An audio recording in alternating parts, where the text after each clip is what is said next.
I'm Aaron Matus here with D1 Ticker and Collegiate Sports Connect, joined today by USA Today's Dan Wolken to talk about the college football playoff expansion and specifically ripple effects that could come with playoff expansion, whether it's 8 or 12 teams. Dan, I'm going to turn it over to you. This idea popped in your head over the weekend after the Oklahoma State game, or at least you put it on Twitter. I don't know how long it's been in your head. And that's what I'm going to ask you. How'd you come up with the idea and kind of tell me a little bit about how the playoff and expansion could impact coaching searches? Yeah, I was just sort of thinking as the Lincoln Riley situation kind of unfolded and trying to put the pieces back together in my mind of how it all went down. And it just kind of occurred to me, what if Oklahoma had won that football game on Saturday? They'd be playing in the Big 12 championship against Oklahoma State again. And if they had won that game as well, they're going to the college football playoff. Possibly. I think there's a good chance that the winner of the Big 12, if it's Oklahoma State, if it would have been one-loss Oklahoma, would have gotten in. And, if you're USC, it's very clear that they may not have had the deal done with Lincoln Riley before Bedlam, but it was obviously headed to that. And there was general agreement on the fact that Riley was interested in the job and what the terms were going to be. And probably some of the details got done at the last minute, but I am pretty confident that generally speaking, USC felt like on Saturday night when that Bedlam game kicked off that they were going to get Lincoln Riley. And yet, if he wins that game, then it's delayed a week, which I think if you're USC, you could deal with. But once it gets beyond that and potentially they go to the playoff, it really does change everything. I mean, you can't wait a month. The people start to question what's wrong, or they maybe just sort of sniff it out. And obviously that would be a really bad look for Lincoln Riley to be in negotiations with USC. And everybody knows that while he's trying to prepare for a playoff game. So there's all these complications. And it's just a fact that Oklahoma losing that game freed him to take the job. So I think you can sort of extrapolate this out to more coaching searches and more schools in the future when this playoff goes to 12 teams. Because let's just remember, going into this past weekend, there were really only 8 teams in play for the college football playoff. Going into this weekend, there's only about 6 as the conference championship game. Now, maybe there's like the meltdown of all meltdowns and a 2-loss Baylor or something sneaks in, but it's just not a lot of teams. But once you have a 12-team playoff, I mean, you're going to go into the final couple weeks with, 20-something teams still in the mix. And a lot of those teams are going to have coaches waiting a week after the conference championship games to find out if they're in.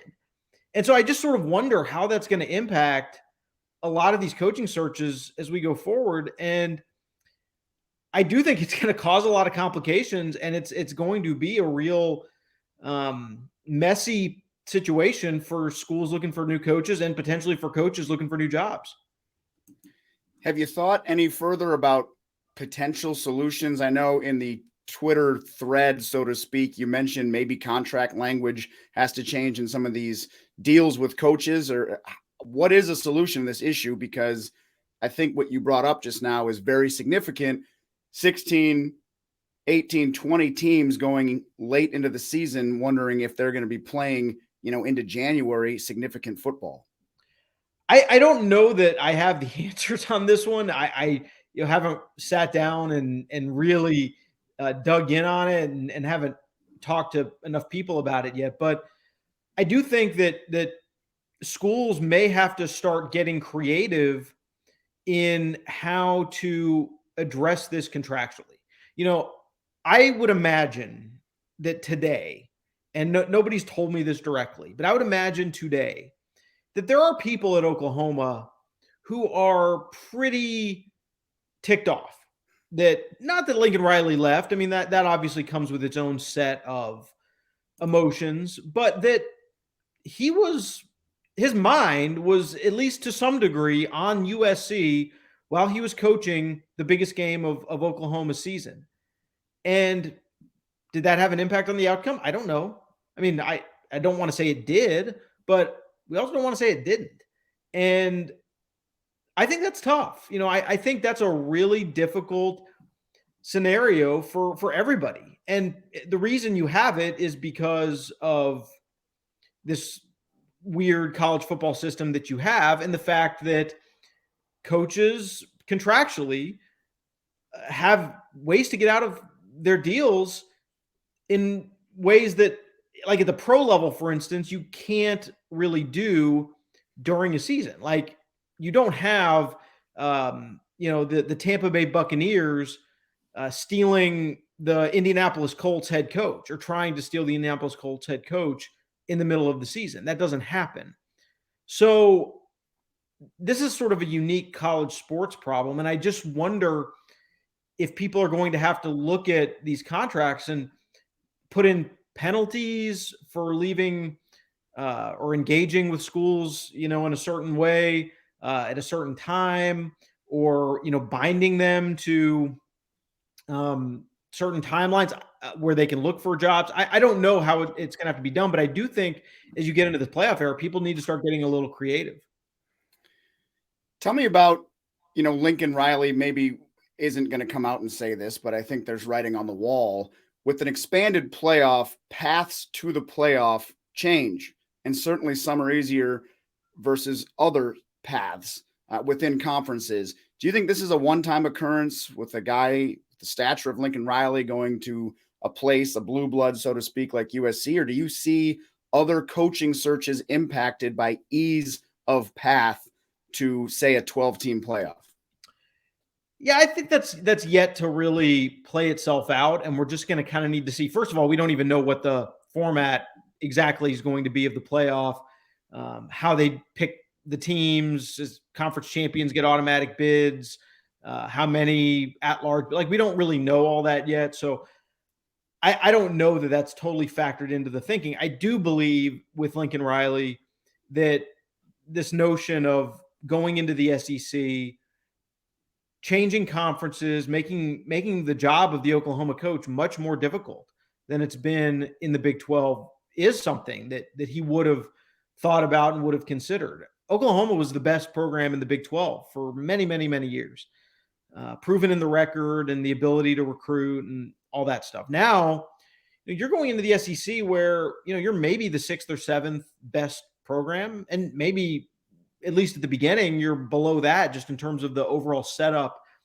to win. And so you got to get through a lot of elite teams or elite programs in the SEC who are all spending a ton of money on coaching, facilities, recruiting, and frankly, who are closer geographically to the best players. Oklahoma's success over the years has been built on going into Texas and getting good players. And it's not hard to do. Oklahoma is, a 3-hour drive from Dallas, or 2.5-hour drive.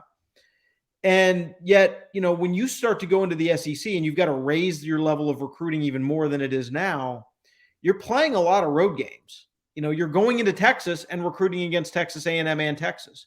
You're going into Louisiana and recruiting against LSU. You're going into Georgia and recruiting against Georgia. You're going into Florida and recruiting against Florida. That is what you have to do.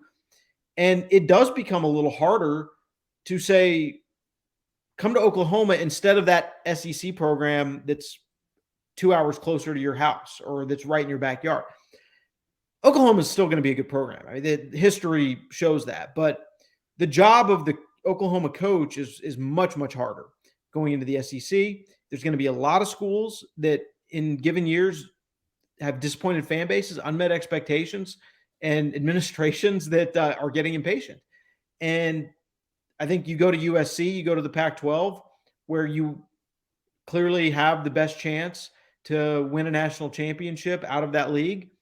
I think it's a good setup. And I do think setup is important to these coaches, maybe more than just conference affiliation. I think it was a fascinating idea to bring up, and it got us thinking a little bit about, what are some other ripple effects, so to speak, of an expanded playoff. And it reminded me of that grumpy Nick Saban quote after the national championship a few years ago saying, I just lost 2 weeks of recruiting, so I got to get right back to work.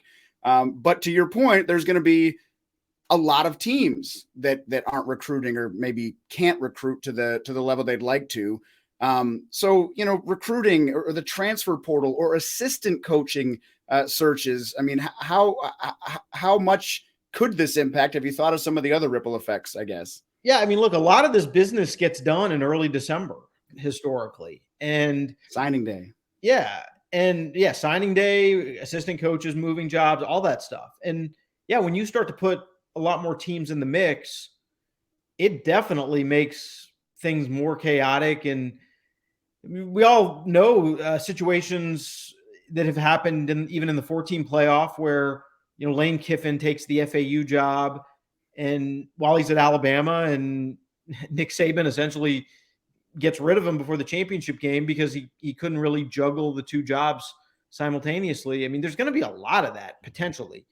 And you don't, I think, want anyone to be shortchanged when you are competing for a championship, when you're in a big playoff. And yet there's going to be a lot of teams that most definitely, as you get into this new format, whatever it is, a lot more teams and a lot more coaches who are going to have, very awkward choices and things. And yeah, like the recruiting stuff, the early signing period, this was all done kind of in the pre-playoff era. We didn't really know exactly how it was all going to mesh. And I don't think anyone actually knew or expected that it would change the coaching cycle so much, with schools being more aggressive about firing coaches earlier in the season. I think there's probably a lot of good things that have come out of the early signing period, but that's definitely a problem. And it's something that, as you just reevaluate everything and try to find the best calendar and the best way that this sport makes sense, is I do think something that should be considered. Well, I think you bring up a fascinating conversation, and it's going to be really interesting to watch it all unfold. And I want to just say thank you for joining us today, and we'll be interested in seeing how you cover the college football playoff expansion. And I guess I'll just continue to keep using the phrase we're using, the ripple effects that come with it. Appreciate it.